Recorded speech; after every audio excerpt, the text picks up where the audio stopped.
Assalamualaikum warahmatullahi wabarakatuh. Apa kabar datuk-datuk, nyai-nyai, kanti-kanti yang ada di rumah? Mudah-mudahan Rani dalam keadaan sehat walafiat. Amin, amin. Kita ucapin terima kasih banyak benar lah karena kanti-kanti yang ada di rumah. Belambun ya. Karena kanti-kanti yang ada di rumah tuh masih setia benar lah untuk menyaksikan kita kok di Bekapa Jambi tentunya pada edisi Minggu 1 Desember 2024. Ya nyala. Nah, yo apa? Saya. Ada yang baru nih. Apa tuh?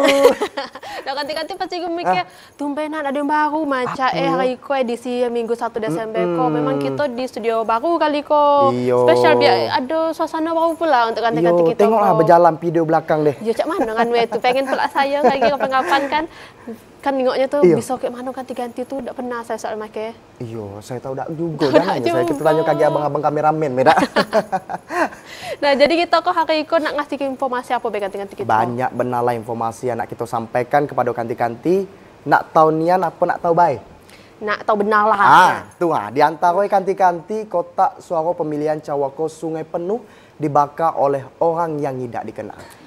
Pelaku pembakaran surat suara lah nyerahi dirinya. Selanjutnya kanti-kanti BPBD Tebau usulkan penetapan siaga bencana hidrometeorologi. Nah kanti-kanti macam mana berita selengkapnya bersama saya Yogi Aprilianto dan saya Karniliana Ikola Bekapa Jambi selengkapnya.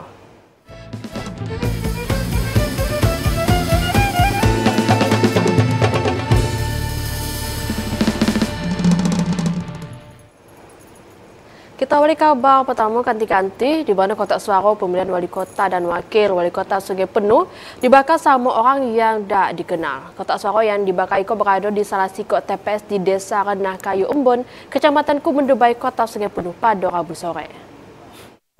Macam kolah video amatir yang memperlihatkan kondisi kotak suara pemilihan wali kota dan wakil wali kota Sungai Penuh dibakar oleh orang yang tidak dikenal. Kotak suara yang dibakar tersebut berada di salah satu TPS di Desa Renah Kayu Embun, Kecamatan Kumendebai, Kota Sungai Penuh. Setelah membakar kotak suara, pelaku langsung melarikan diri. Petugas kepolisian juga telah mengantongi identitas pelaku serta masih dalam proses pengejaran. Kapolres Kerinci AKBP Muhammad Mujib mengatakan, dalam satu kotak surat suara berisi 320 lembar surat suara yang sudah dicoblos dan ditemukan satu lembar surat suara di antaranya hangus terbakar api. Untuk mengantisipasi terjadinya hal-hal yang tidak diinginkan kembali, proses penghitungan suara dipindahkan di kantor PPK Kecamatan Kumendebai dan akan dilakukan pengecekan oleh pihak KPU dan Bawaslu untuk melihat kelayaan dari surat suara. Apakah suara-suara tersebut sah atau akan dilaksanakan pemungutan suara ulang atau PSU? Fahlan Diandra, TVRI Jambi melaporkan. Ani memang nyeladak kita kok sebenarnya lah selesai pilkada kok tanggal 27 kemarin, tapi memang ada sebagian berita yang tidak mengenakan ke kita. Baru tadi kita tengok ada oknum-oknum yang tidak bertanggung jawab membakar kotak suara macam tu, padahal perilaku macam itu tidak dibolehkan. Mending kau bak nyamuk bela soalnya lagi musim nyamuk banyak nanti rumah saya tu musim nyamuk. Hujan pula. Nah, awak kemarin ngomongin pilkada serentak makan, mana nyoblos tak makan awak? Nyoblos lah kan kita. Mana tengok jari ya? Mana tengok? Hilang. Kita janjian. Nah jadi kan ni ada berita juga terkait dengan pilkada. Ada lagi? Di Kota Sungai Penuh juga, di mana rekapitulasi penghitungan surat suara calon wali kota dan wakil wali kota Sungai Penuh diwarnai kericuhan. Proses rekapitulasi suara terpaksa dihentikan sementara dan akan dilanjutkan di tingkat panitia pemilihan kecamatan. Kericuhan terjadi pas rekapitulasi penghitungan surat suara yang digelar KPPS Desa Koto Limau Manis, Kecamatan Kota Baru dan Desa Koto 2 Sungai Liuk, Kecamatan Pesisir Bukit, Kota Sungai Penuh pada Rabu malam. Kapolres Kerinci AKBP Muhammad Mujib mengatakan, sekelompok warga tiba-tiba nerobos masuk ke dalam tempat pemungutan suara dan berusaha merebut kotak suara. Tak cuma itu, sekelompok warga yang masuk juga berupaya merusak surat suara hingga menyebabkan surat suara berserakan di lantai ruangan. Aparat gabungan yang mengamani proses pemungutan dan rekapitulasi suara telah mengidentifikasi pelaku. Untuk antisipasi terjadinya kericuhan lagi, petugas mindai logistik ke kantor PPK Kecamatan Kota Baru dan Pesisir Bukit. Pemindahan logistik dikawal ketat aparat gabungan dari Satuan Nomor 5 Polda Jambi dan TNI dan Polres Kerinci. Fahlan Diandra, TPRI Jambi melaporkan. Nah, habis pembakaran kotak suara pemilihan wali kota dan wakil wali kota Sungai Penuh yang dilakukan sama orang tak dikenal, Bawaslu Provinsi Jambi pastiin seluruh surat suara dalam kondisi aman. Bawaslu mastiin cuma selembar surat suara yang terbakar. Pasca pembakaran kotak suara pemilihan wali kota dan wakil wali kota Sungai Penuh yang dibakar oleh orang yang tidak dikenal pada Rabu sore kemarin, Bawaslu Provinsi Jambi saat itu tengah melakukan pengecekan ke lokasi TPS yang berada di Desa Renakayu Embun, Kecamatan Kumundebai, Kota Sungai Penuh. Peninjauan itu dilakukan untuk memastikan penyebab insiden tersebut serta memastikan seluruh surat suara dalam kondisi aman. Anggota Bawaslu Provinsi Jambi Ari Juniarman mengatakan, pasca kejadian itu, Bawaslu memastikan seluruh suara-suara dalam kondisi aman dan hanya satu lembar suara-suara dan satu kotak suara kosong yang terbakar. Tim gabungan Satiko masih melakukan peninjauan ke lokasi kejadian dan akan menyimpulkan apakah akan dilakukan pemungutan suara ulang atau tidak. Kita mendapatkan laporan dari Bawaslu Kota Sungai Penuh bahwa terjadi pembakaran kotak suara oleh seseorang yang tidak dikenal di TPS 2 Desa Renakayu Embun, yang kemudian kronologisnya seseorang ini masuk dari pintu samping yang kemudian membawa menyiramkan bensin yang kemudian membakar kotak suara, kemudian langsung kabur. Nah, sempat dikejar oleh beberapa yang hadir di sana, termasuk oleh pengawas, tapi tidak terkejar. Sebelumnya kotak suara di TPS 2 di Desa Renakayu Embun, Kecamatan Kumundebai, Kota Sungai Penuh dibakar oleh orang yang tidak dikenal. Kejadian itu bermula ketika petugas KPU tengah melakukan proses penghitungan surat suara. Seketika satu orang tidak dikenal langsung masuk ke TPS dan membakar kotak suara. Setelah membakar, pria tersebut langsung melarikan diri. Saat itu petugas kepolisian tengah memburu keberadaan pelaku yang telah diketahui identitasnya. Asal TVRI Jambi melaporkan. Masih seputar Pilkada 2024 ganti-ganti, habis proses pencoblosan pemilihan kepala daerah pada Rabu kemarin, Bawaslu Provinsi Jambi nemui ada 5 kejadian pengerusakan sejumlah kotak suara dalam keadaan kosong. Kelima kejadian itu terjadi di 5 TPS di Kota Sungai Penuh. Badan Pengawas Pemilihan Umum Provinsi Jambi menemukan adanya 5 kejadian pengerusakan sejumlah kotak suara pada Rabu kemarin. Kelima kejadian itu terjadi di Kota Sungai Penuh, tepatnya di TPS 02 Desa Renakayu Embun, Kecamatan Kumundebai, Kota Sungai Penuh, di TPS 01 Desa Koto Limau Manis, Kecamatan Kota Baru, di TPS 1 Desa Dojong Sakti, Kecamatan Kota Baru, di TPS 1 Desa Pomai Indah, Kecamatan Kota Baru, dan di TPS 2 Desa Kota 2, Kecamatan Pesisir Bukit, Kota Sungai Penuh. Anggota Bawaslu Provinsi Jambi Ari Juniarman mengatakan, pengusahaan beberapa kotak suara dilakukan sama orang yang tidak bertanggung jawab. Dari 5 lokasi pengusahaan kotak suara itu, Ari Juniarman masih cuma sikok lembar surat suara yang mengalami kerusakan. Kini tim Bawaslu Provinsi Jambi masih melakukan pendataan dan peninjauan ke lokasi kejadian guna memastikan penyebab kejadian itu.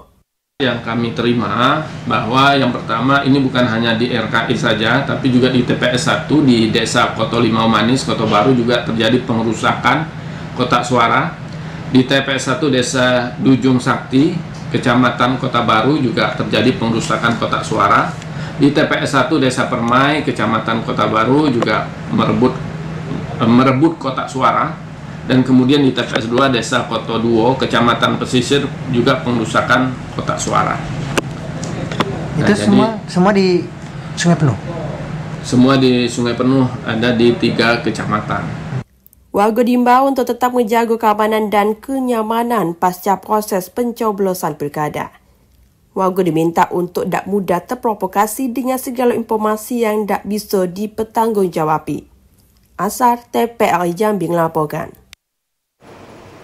Kati-kati khabar selanjutnya masih terkait dengan khabar sebelumnya, yakni pelaku pembakaran surat suara di TPS 2 Desa Renakayu Embun, Kabupaten Kerinci, menyerahi dirinya ke Polres Kerinci. Polisi masih dalami dan meriksa pelaku. Aparat kepolisian Resort Kerinci dibantu Polda Jambi kini menyelidiki kasus pembakaran kotak suara di TPS 2 Desa Renakayu Embun, Kecamatan Komundebai, Kota Sungai Penuh. Kapolda Jambi Irjen Pol Rusdi Hartono dan sejumlah pejabat utama Polda Jambi bergeser ke wilayah tersebut untuk memantau situasi terkini. Kasubdit Penmas Bid Humas Polda Jambi Kompol Amin Nasution menjelaskan, pihak kepolisian kini masih menyelidiki kasus Iko. Sementara itu, berdasarkan informasi yang beredar, pelaku pembakaran Iko telah menyerahkan diri ke kantor kepolisian setempat. Pelaku berinisial H tersebut saat Iko masih menjalani pemeriksaan intensif oleh penyidik. Amin memastikan saat Iko situasi di wilayah tersebut sudah kembali kondusif. Masyarakat sudah kembali beraktivitas seperti biasa. Ari Haryono, TVRI Jambi melaporkan. Oi kanti-kanti, jangan nak ngelala apa dulu. Karena kita akan kembali hadir dengan sejumlah informasi penting dan menarik lainnya. Di antara ganti-ganti intensitas hujan mulai tinggi di Kabupaten Tebo, tetaplah di Bekaba Jambi.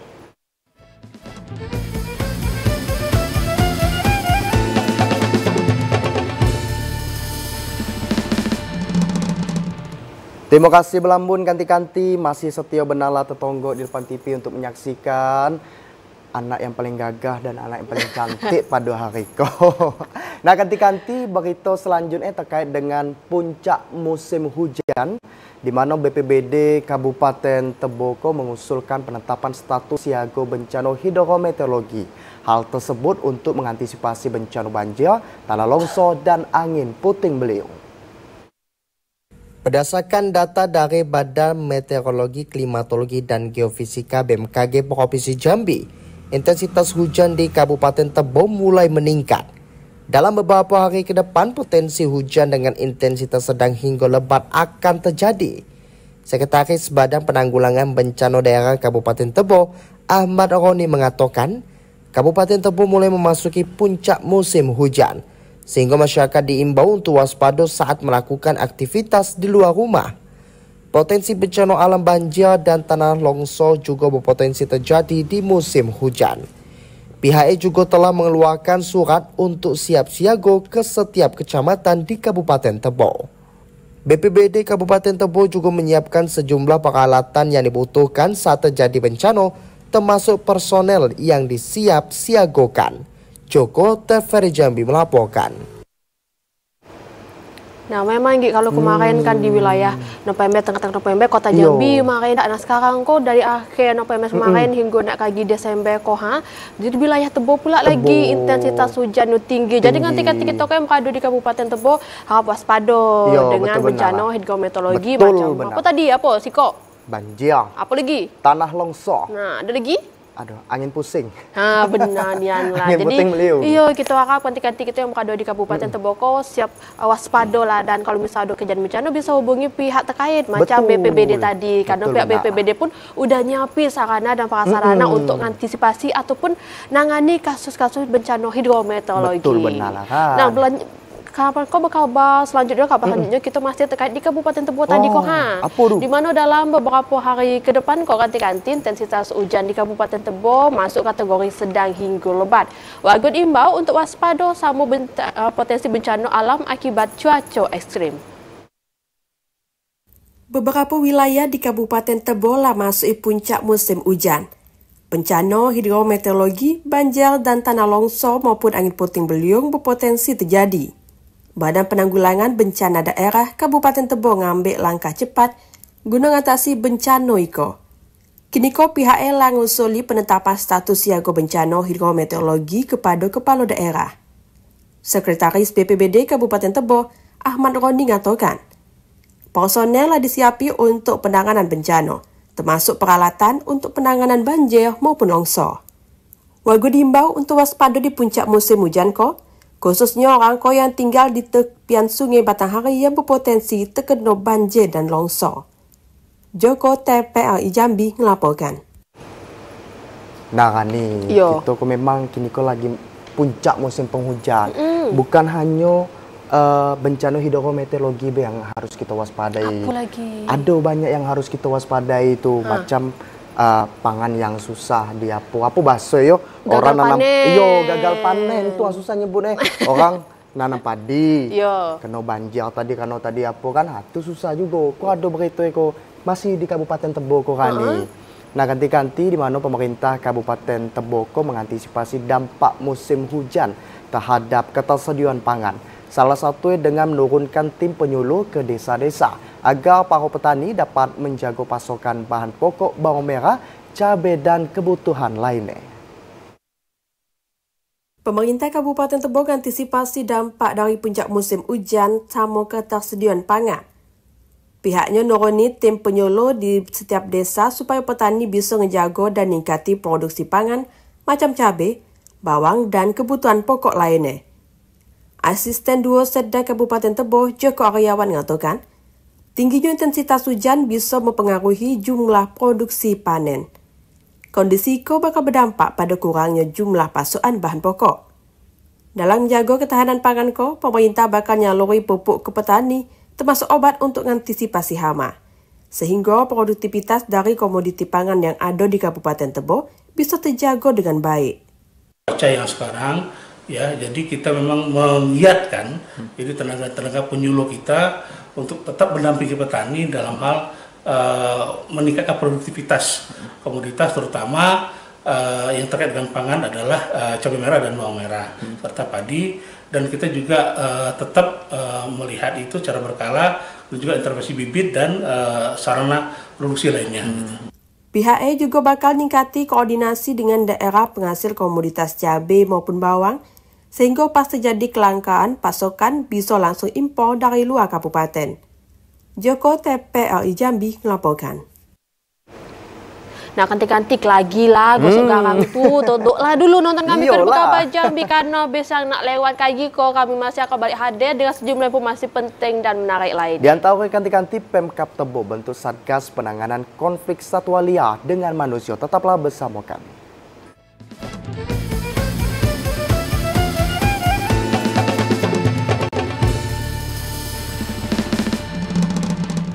Terima kasih pelambon, ganti-ganti masih nonton kami di Buka Jambi. Kami kasih lagi kabar yang menariknya untuk ganti-ganti kita Nah, ganti-ganti pemerintah Kabupaten Tebo untuk tim Satgas Penanganan Konflik Satwa Liar. Satgas Iko bertujuan untuk mencegah terjadinya konflik antara satwa liar dengan manusia.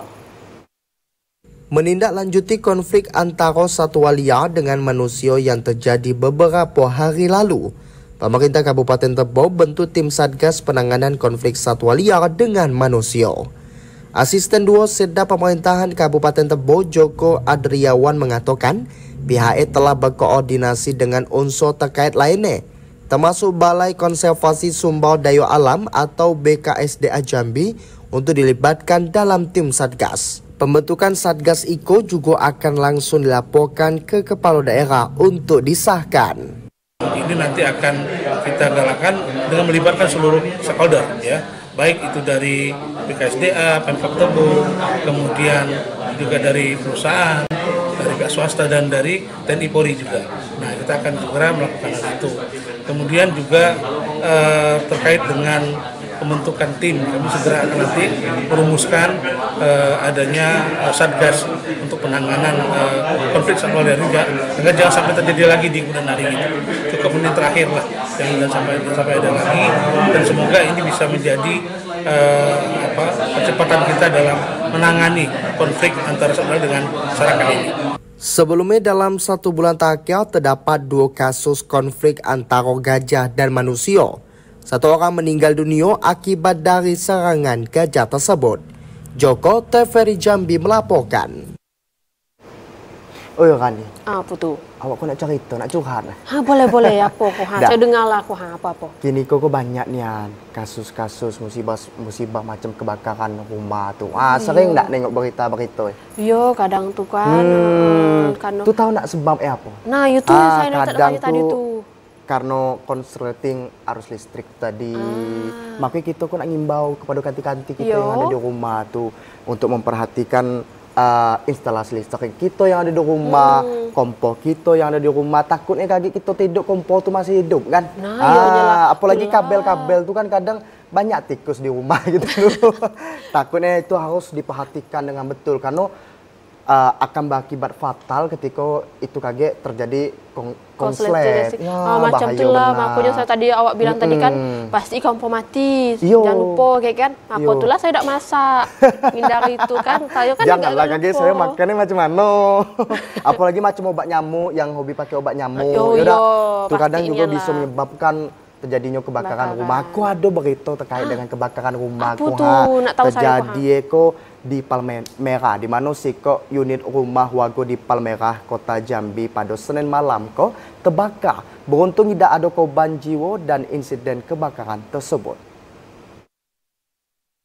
Insiden kebakaran rumah terjadi lagi di Kota Jambi. Insiden kebakaran yang terjadi pada Senin malam terjadi di kawasan Jalan Sersan Tayyib Eka Jaya, Kecamatan Palmerah, Kota Jambi. Pada insiden kebakaran unit rumah warga nyaris habis terbakar. Kades Damkar Kota Jambi Mustari ngatakan, kebakaran itu diduga akibat adanya arus pendek listrik PLN dari salah siko ruangan rumah. Arus pendek listrik itu mengakibatkan terjadinya percikan api hingga membakar bangunan rumah. 7 unit mobil armada pemadam kebakaran dikerahi ke lokasi kejadian. Api berhasil dipadami sehabis sejam lebih proses pemadaman.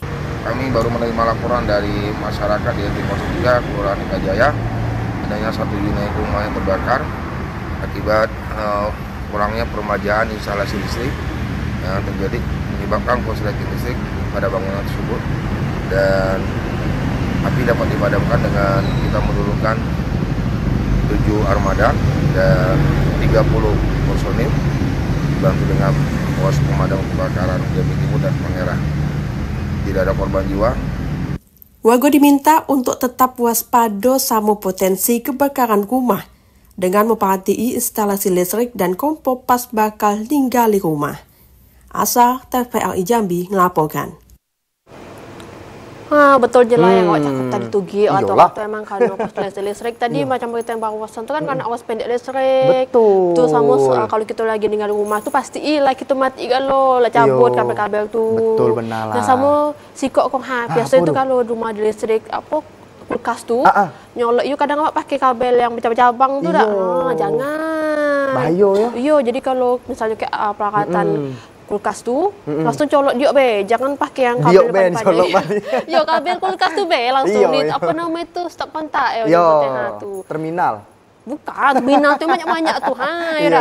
Iya kan? Iya, betul. Yang langsung colok be, jangan yang pakai banyak-banyak lagi. Agak sikok aku kulkas, agak di sebelah kipas angin. Jangan macam tu, dak disarainya. Iya, bahaya juga. Nah, kalau tadi tentang kabar kebakaran, kita ada kabar lagi terkait dengan realisasi belanja pada APBD Perubahan Provinsi Jambi ganti-ganti, di mana tenagaan 2024 baru nyampe 65%. Rendahnya serapan anggaran belanja terjadi karena belum dilakukannya pembayaran pada proyek-proyek pembangunan infrastruktur yang dilakukan pemerintah Provinsi Jambi.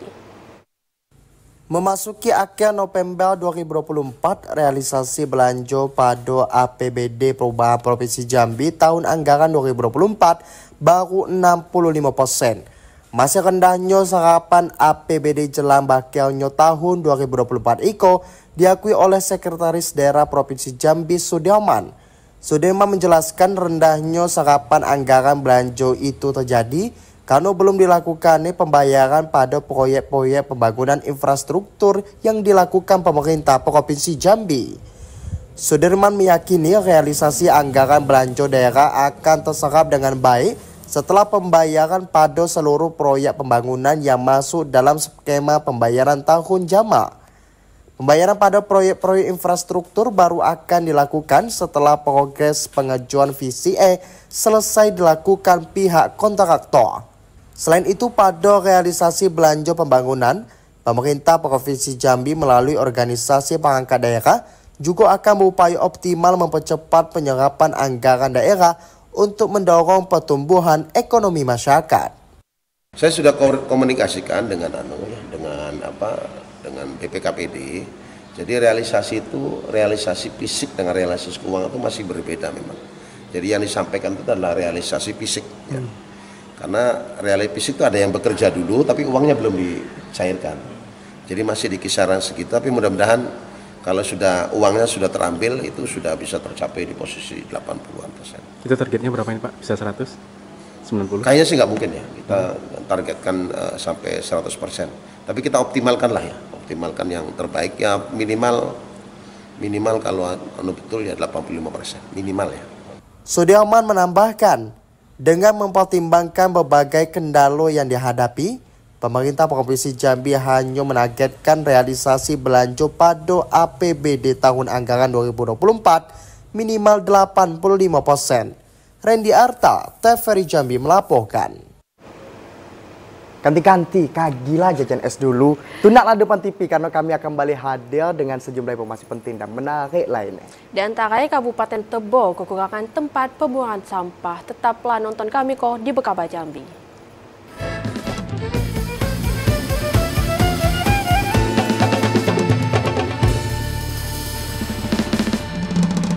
Terima kasih kanti-kanti masih setia tetangga di depan TV untuk menyaksikan kami kok di Bekaba Jambi. Kanti-kanti berita selanjutnya terkait dengan pemerintah Kabupaten Tebo hanya memiliki 18 tempat pembuangan sampah.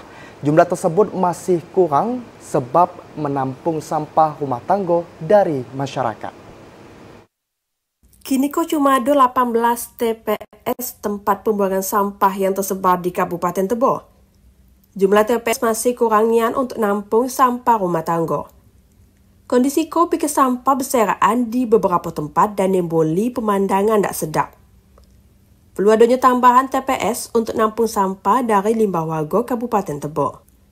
PLT Kades Lingkungan Hidup Kabupaten Tebo Joko Adriawan mengatakan, pihaknya masih mengupayakan penambahan TPS dan masih berkoordinasi dengan pihak kecamatan di mana lokasi TPS yang bakal ditambah. Memang ada sampai saat ini kita punya 18 TPS yang tersebar di seluruh Kota Tebo, dan juga kita bantu dengan adanya kontainer supaya nanti kalau TPS itu kurang itu ada kontainer yang bisa kita langsung angkut dengan menggunakan mobil Amron yang ada. 18 itu masih kurang. Kalau bisa kita harapkan nanti di setiap paling tidak kelurahan atau paling kecil TRW itu sudah ada TPS yang nanti menjadi simpul untuk timbulan sampah yang ada di masyarakat. Gitu. Sejauh ko produksi sampah rumah tangga di Kabupaten Tebo cukup banyak. Sementara jumlah TPS yang tak memadai membuat sampah berserakan. Joko TPLI Jambi melaporkan. Maaf, permasalahan televisinya tuh karena sampah tadi itu banyak kan bisa mengganggu pemandangan. Betul benar lah. Baunya yang tidak sedap. Apalagi kalau dekat pemukiman kanti-kanti kita. Nah, selain kita berharap ada tambahan TPS, kita sebagai warga juga harus melakukan upaya juga untuk membantu mengurangi sampah yang tadi membludak sampah tadi kan.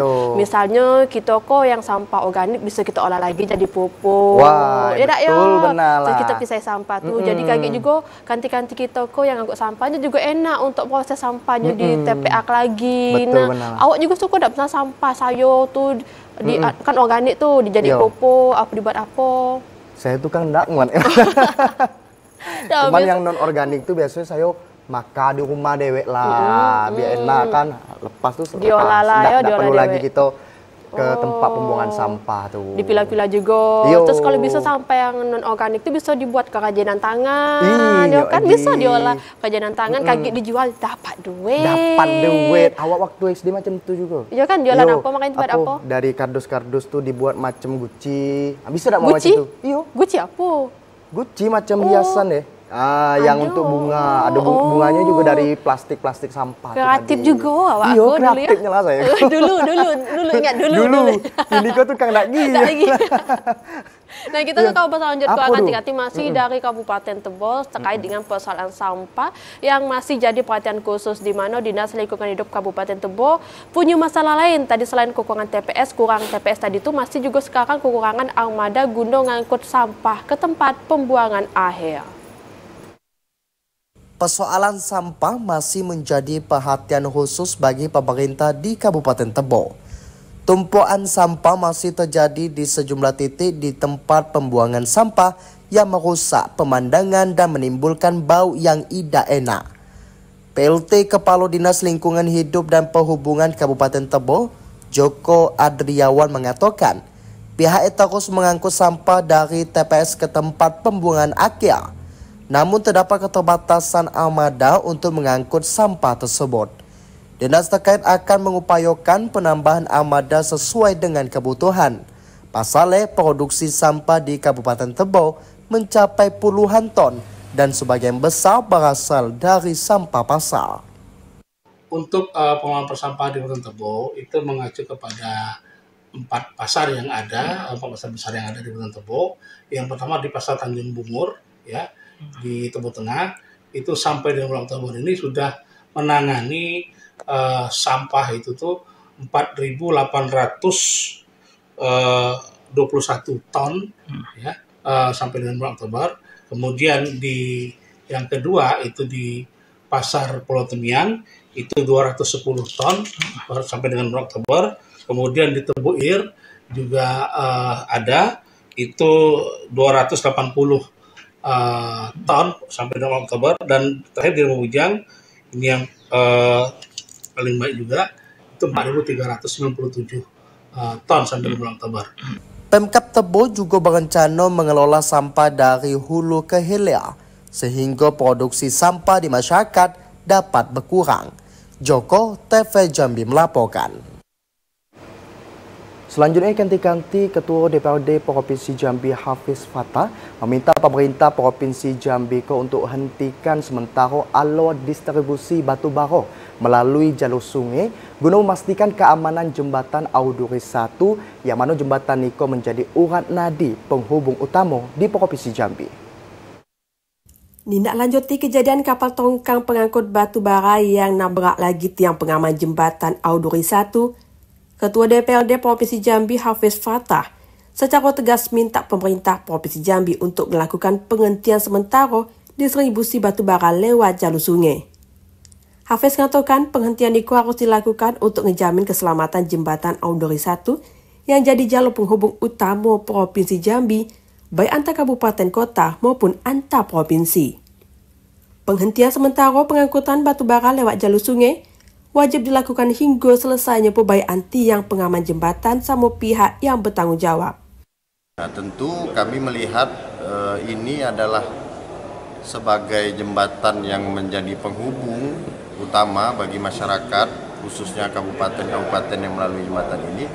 Kami harap ya ada penyesuaian lah, apakah diberhentikan sementara sambil menunggu dengan pengerjaan perbaikan ini selesai yang dilakukan oleh pihak yang bertanggung jawab yang sudah menabrak. Sebelumnya, peristiwa tertabraknya lagi tiang pengaman jembatan Auduri 1 sama kapal tongkang pengangkut batu bara terjadi pada Minggu 17 November 2024. Wendiarta TVRI Jambi melaporkan. Dituntut 6 tahun penjara, terdakwa kasus penggelapan kapal takbot ajui pembelaan. Pada pembelaan Niko ganti-ganti terdakwa Afandi Susilo alias Ko Ape menyerahi bukti-bukti ke Majelis Hakim di Pengadilan Negeri Jambi. Kasus pemalsuan dokumen kapal batu bara yang menjerat Afandi Susilo alias Ko Ape kembali dipersidangkan di Pengadilan Negeri Jambi pada Senin kemarin. Sidang lanjutan Niko beragendakan mendengarkan pembelaan yang dibacakan langsung oleh terdakwa Afandi Susilo dalam persidangan. Pada pembelaan itu, terdakwa menyatakan bahawa kasus yang menimpa dirinya tidak dikupas secara keseluruhan. Terdakwa menilai ada beberapa bukti yang telah disampaikan namun tidak terungkap di pengadilan. Pada pembuktian itu, terdakwa menilai saksi Nanang Rahman harus turut dilakukan pemeriksaan terhadap kasus tersebut. Hal itu dikarenakan Nanang Rahman adalah pengusaha kapal asal Kalimantan Selatan yang diduga turut terlibat dalam kasus penggelapan kapal tersebut. Sebagaimana sudah kita dengarkan sama-sama tadi, intinya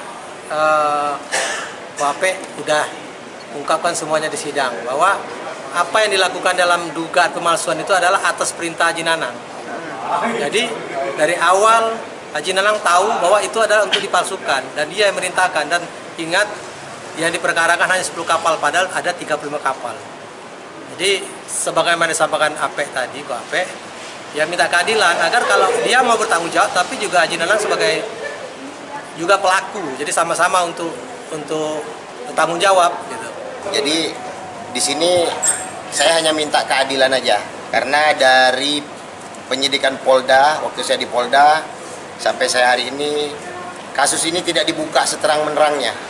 Bukti-bukti yang telah saya sampaikan ke pihak kepolisian maupun penyidikan waktu itu, bukti itu tidak disampaikan di jaksa penuntut umum. Jadi seolah-olah di sini saya yang merasa dipojokkan tersendiri. Padahal semua kapal-kapal itu bukan hanya 10 kapal yang dituntut ke saya. Ada 45 kapal semuanya. Sidang kembali akan digelar pada tanggal 29 November 2024 dengan agenda putusan dari Majelis Hakim. Asar TV Jambi melaporkan. Ganti-ganti jangan nak kemana-mana dulu, karena saya nak lewat itu kami masih bakal hadir dengan sejumlah informasi penting dan menarik lainnya. Di antara ganti-ganti tidak dikunci stang, sekok sepeda motor dibawa kabur maling. Tetaplah bersama kami.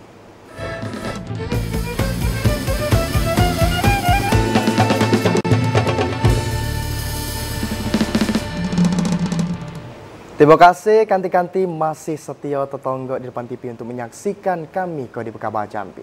Nah kanti-kanti berita selanjutnya terkait dengan pencurian motor di mana akibat tidak dikunci stang, sekok sepeda motor berhasil dibawa kabur seorang maling. Beruntung pelaku berhasil diamankan petugas kepolisian Polsek Jambi Timur. Unit Reskrim Polsek Jambi Timur Kota Jambi berhasil meringkus seorang tersangka kasus maling sepeda motor. Pelaku itu yakni Ade Waliansyah warga Kasang Pudak, Kecamatan Kumpe Ulu, Kabupaten Muaro Jambi. Aksi ko bermula pas pelaku bersama rekannya melintas di kawasan RT 10 Kelurahan Talang Bakung, Kecamatan Jambi Timur. Pas melintas di kawasan itu, pelaku nengok sikok unit sepeda motor yang terparkir di depan rumah tanpa dikunci stang. Melihat kondisi itu, pelaku langsung maling kendaraan Niko dengan gunakan kunci T. Nyikapi kasus maling itu, Kapolsek Jambi Timur AKP Edi Mardi ngimbau sama warga untuk lebih waspada terhadap aksi maling sepeda motor dengan mesti kendaraan dikunci dan nambah kunci ganda. Diharapi dengan antisipasi itu, aksi maling sepeda motor di Kota Jambi bisa diminimalisasi. Baik, berawal dari adanya laporan polisi nomor B73 tanggal 23 Oktober 2024 terkait dengan adanya laporan tindak pidana curanmor, di mana korban mengalami kerugian 1 unit sepeda motor Honda Beat yang telah diparkirkan di rumah, selanjutnya hilang ataupun telah diambil atau dimaling orang. Atas laporan tersebut, selanjutnya kita perintahkan daripada unit reskrim untuk melakukan penyelidikan berupa pemeriksaan CCTV, kemudian melakukan penyelidikan terkait dengan jaringan-jaringan yang ada di wilayah Polsek Jambi Timur, dan alhamdulillah kemarin sudah kita amankan 1 orang pelaku dengan inisial AD, 26 tahun, di rumahnya, pekerjaan buruh hari lepas. Sementara itu, pelaku lah diamani di Polsek Jambi Timur, Kota Jambi. Atas perbuatannya, pelaku terancam hukuman 5 tahun kurungan penjara. Asyar, TPRI Jambi melaporkan. Tuh ganti-ganti, jangan lupa dikunci stang.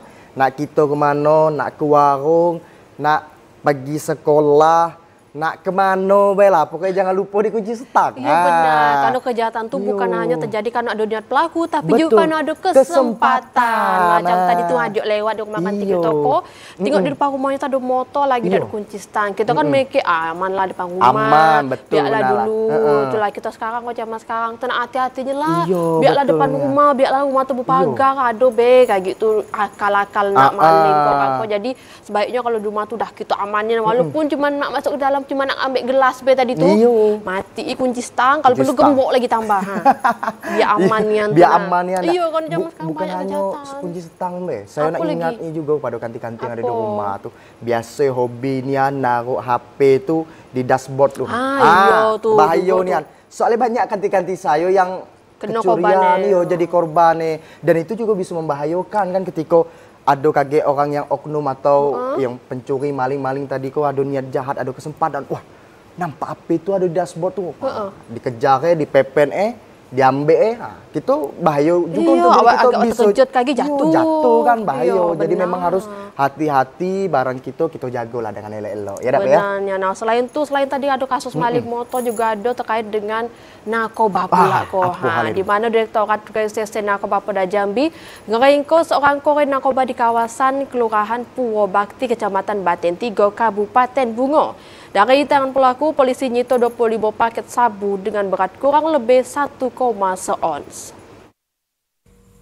Yo macam kolah video amatir rekaman Wago yang memperlihatkan detik-detik aparat kepolisian menghentikan seorang pria yang mengendarai motor di RT 10 Kelurahan Purwobakti, Kecamatan Batin 3, Kabupaten Bungo. Pria tersebut diberhentikan polisi usai dicurigai membawa paket sabu. Berdasarkan pemeriksaan terhadap isi tas pelaku, polisi mendapati ada 25 paket sabu berukuran sedang. Dari pemeriksaan sementara, diketahui pelaku bernama Dedi Iswandi, warga RT 6 Desa Manggis, Kecamatan Batin 3, Kabupaten Bungo.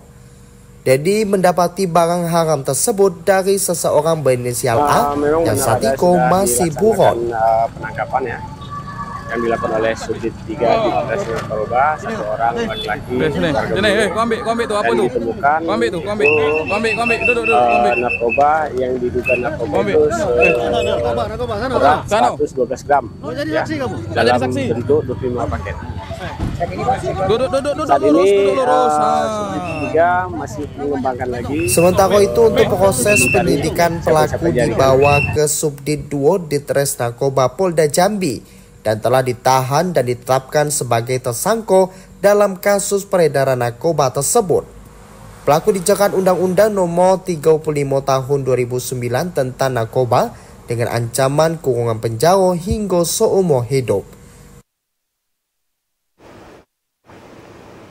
Ganti-ganti demikianlah kabar Jambi hari kau dah terasa lah nak sejam kita ngoni ganti-ganti kita padahal awak nak berjam-jam lagi sih kau nak bagi. Ya, lagi ada program lain lagi hari kau. Masih banyak program lain dan jangan lupa nonton kita lagi minggu depan. Tentunya di hari Minggu di jam 2 siang di kabar Jambi. Nah, akhirnya terima kasih ganti-ganti atas perhatian dan kebersamaannya. Saya Khairani Liana dan saya Yogi Aprilianto bersama kerabat kerja yang bertugas pamit undur diri. Wassalamualaikum warahmatullahi wabarakatuh dan sampai jumpa.